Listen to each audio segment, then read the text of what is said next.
برس أكبر حيدر برپرسی لقی پانزەی پارتی لە خانەخینەوە لەگەڵمانە سەبارەت بۆی کە حکوومەتی فیدراڵی ناونشانی داری ناحی قەرەتەپە بۆ قەزا گۆڕێ کاکبەر سوپاس بۆ ئامادەبوونی بەڕستان بەخێر بن. بڕیارەکە مەبەست لەی فراوانکردنی خزمەتگوزارێ یان مەبەستێکی سیاسی لە پشتەوەیە؟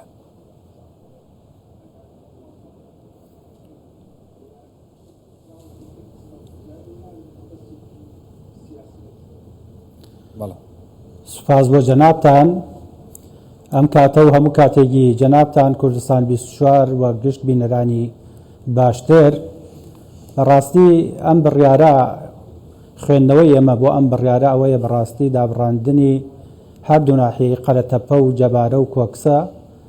لە سنووری قەزای خانەقین و بچووکردنەوەی قەزای خانەقینە بۆ ئەوەی کە ئیحتیمام بە خانەقین نەدرێ. ئێمە وەکو پارتی دیموکراتی کوردستان هەر بڕیارێک کە بزانین ئەو بڕیارە بۆ ئاودانکردنەوە و گەشە پێدان و خزمەتکردنی دانیشتوانی سنوورەکەیە پێشوازی لێەکەین. بەڵام بەڕای ئێمە ئەم بڕیارە هەدەف لێی ئامانج لێی خزمەتکردن و گەشە پێدان و ئاودانکردنەوەی قەرەتەپە و جەبارە و ناحیەی کۆکز نییە. هەدەف لێی دابڕاندنە لە خانەقین و بەپێی ئەوەی کە سنووری کۆکسیش ناحەیەگە ناحێگەس کۆکس ئێستا لە کوڵەجۆیە خۆی ناحیا، بەڵام خۆی وەکو کۆکس 10-15 ماڵ زیاتری لێ نییە چۆڵە، بەڵام وەکو دێهاتەکانی دەوروبەری کۆکس 36 گوند لەسەر کۆکسە و ئەم دێهاتانە بەڕاستی ئەوەی کە ئەکەوێت لەسەری لە خەتی جەلەولا بۆ کەلاریش ئەگەر بۆ گەرمیان حساب بکەین هەتا وەکو گوندی شێخ لەنگەر کە ئەکەوێت لەسەر ناحیەی کۆکس دابڕێت لە کەلار و لە کفری و ئەکەونە سەر ناحیەی کۆکس و ئام ناحیەی کۆکس و ناحیەی جەبارە لە زمنی قەزای قەرەتەپە ئەبێت کە بە خوێندنەوەی ئێمە و بەڕای ئێمە ئەمە هەمووی بۆ بچووکردنەوەی خانەقینە بۆ ئەوەی کە خانەقین ئەو گرنگی و ئەهەمیەتەی کە هەیەی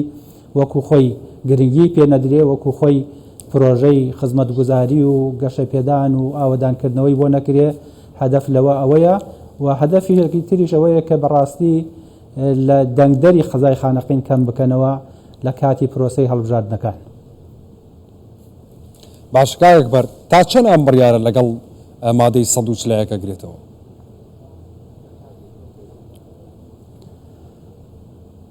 خۆی مادەی 140 بەڕاستی بەپێی دەستوری عێراق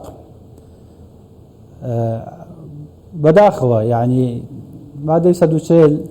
تەنها مادەیەکە و حبر علاوەرەقە و هاتووە لە دەستور ئاماژەی پێکراوە کە ئەبوایە تا کۆتایی ساڵی 2007 هەموو قۆناغەکانی مادەی 140 جێبەجێ بکرایە. بەڵام بەداخەوە کە جێبەجێ نەکراوە ئێستاش ئەم ناوچانە کە لە دەرەوەی ئیدارەی حکوومەتی هەرێمن و سنووری مادەی 140 نابێت حکوومەتی فدراڵ حکوومەتی ئیتحادی تاگلایەنە بەڕیار لە چارەنووسی ئەم ناوچانە بدە. هیچ نەبێت ئەبێت بە ڕاوێژ لەگەڵ حکوومەتی هەرێمی کوردستان بڕیار لەسەر چارەنووسی ئەم ناوچانە بدە و خزمەتکردن و ئیدارەدانی ئەم ناوچانە ئەبێ هاوبەش بێت تا ئەو کاتەی کە چارەنووسی ئەم ناوچانە یەکلایی ئەبێتەوە و ڕاپرسی تێدا ئەنجامەدرێ و ئەگەڕێنەوە باوەشی هەرێمی کوردستان ئەو کاتە بەڕاستی تر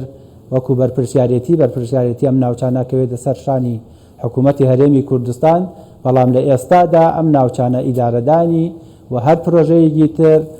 ئەبێت بە ڕاوێژ و بە هاوبەشی لەگەڵ حکوومەتی هەرێمی کوردستان بێ، ئەگەر نە تاگلایەنە پێچەوانەی دەستوری عێراقیە کە بە ڕای من حکوومەتی ئیتحادی بڕوای بە دەستور نییە. ئەگەر بڕوای بە دەستور هەبوایە، بڕوای بە یاسا هەبوایە، زیاتر لە 2 مانگە ئەوە زیاتر لە 1 ملیۆن موچەخۆری هەرێمی کوردستانی بێموچە کردووە و دەستی بردووە بۆ قوتی جەماوەری ئێمە، دەستی بردووە بۆ قوتی ملەتی ئێمە کە ئەمەش تەنها بۆ لاوازکردنی حکوومەتی هەرێمی کوردستانە و چاویان بەرایی نادا ئەم هەموو ئاوەدانی و گەشەکردنەی کوردستان ببینن، خۆشگوزەرانی جەماوەری ئێمە لە کوردستان ببینن. باشە کاکبەر، بابەتی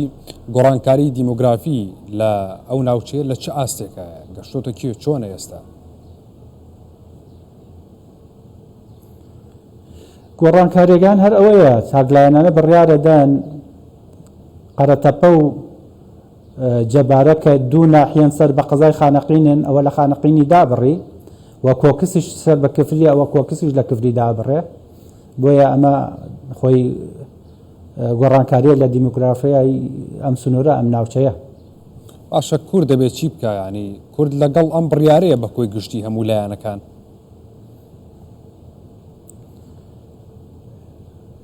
ئێمە ئەگەر مەبەست لەم بڕیارە هەروەکو باسم کرد بۆ جەنابەت و بۆ بینەرانی خۆشەویست ئەگەر ئامانج لەم بڕیارە ئاوەدانکردنەوە و گەشەپێدان و خزمەتکردنی جەماوەری ئەم سنوورە بێت ئێمە پێمان خۆشە بەڵام ئەمە خزمەتکردنی ئەم جەماوەرە نییە و ئەگەر مەیدانیەنیش ئەگەر چاوی کامیرەکانی جەنابتان قەرەتەپە و جەبارە و کۆکس و گوندەکانی دەوروبەری ببینێ بەڕاستی بە دوورە لە گشت جۆرە خزمەت گوزاریە هیچ ئاماژەیەکی خزمەت گوزاری و پێشخستنی خزمەت گوزاری لەو ناوچەیە بینن هیچ بڕیارەگەی لەلایەن حکوومەتی عێراقەوە بۆ ئاوەدانکردنەوە و خزمەتکردن و زیادکردن و فراوانکردنی خزمەت گوزارەکان لەو ناوچەیە زۆر بە کەمی ئەیبینین هەنێک خزمەت گوزاری لەوانەیە تەنها قیرتاوکردنی جادە و کۆڵانەکان بێ ئەوەش بە هیممەت و هەوڵی ئەو ئەندام پەرلەمانانە بووە کە خەڵکی ئەو سنوورەن و ئەو ئەندام پەرلەمانانەش بۆ ئەوەی کە ڕای جەماوەر بۆ خولەکانی ئایندە داهاتوو بەدەستبێنن ئەوان هاتوون ئەو هەندێک قیرتاوکردنی جادەیان کردووە ئەگەرنە باری ژیان و گوزەرانی خەڵک ئەگەر بەراوردی بکەیت لەگەڵ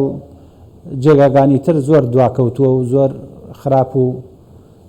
پەرپوتە. باش کاک بەرکەواتە بۆ ئەمە کورد دەبێت چی بکە ینی حەزەری خۆی وەربگرێت لەم بڕیارە ینی قسەی جدی هەبێ لەگەڵ بەرپرسانی بەغدا قسە بکەن کەم بڕیارە ینی خوێندنەوەی ئێوە بەم شێوەیە بووی و مەبەستی ئەوان چییە لەمە کورد دەبێت چی بکە چۆن دڵنیایی وەربگرێت کە بەو شێوەیە نیە تۆ باست کرد. بەڕێزەکەم خۆی پێش هەموو شتێک کورد ئەبێ ناوماڵی خۆی ڕێک بخاتەوە کورد ئەبێ لەم پەشێوی و لەم پەرتەوازەیە دەست هەڵبگرێ کورد ئەبێ یەکدەنگ و یەکەڵوێست بێ کورد ئەبێ لە یەک سەنگەر بێت بەڕاستی نەک بۆ ئەم بڕیارە بۆ بڕیاری ڕاگررتنی قوتی خەڵک موچەی زیاتر لە 1 ملیۆن فەرمانبەر و مامۆستا و موچەخۆر لە هەرێمی کوردستان کورد ئەبوایە زۆر بە جددیتر بە هەتای دەسەرخات و کورد ئەبێ هەمووی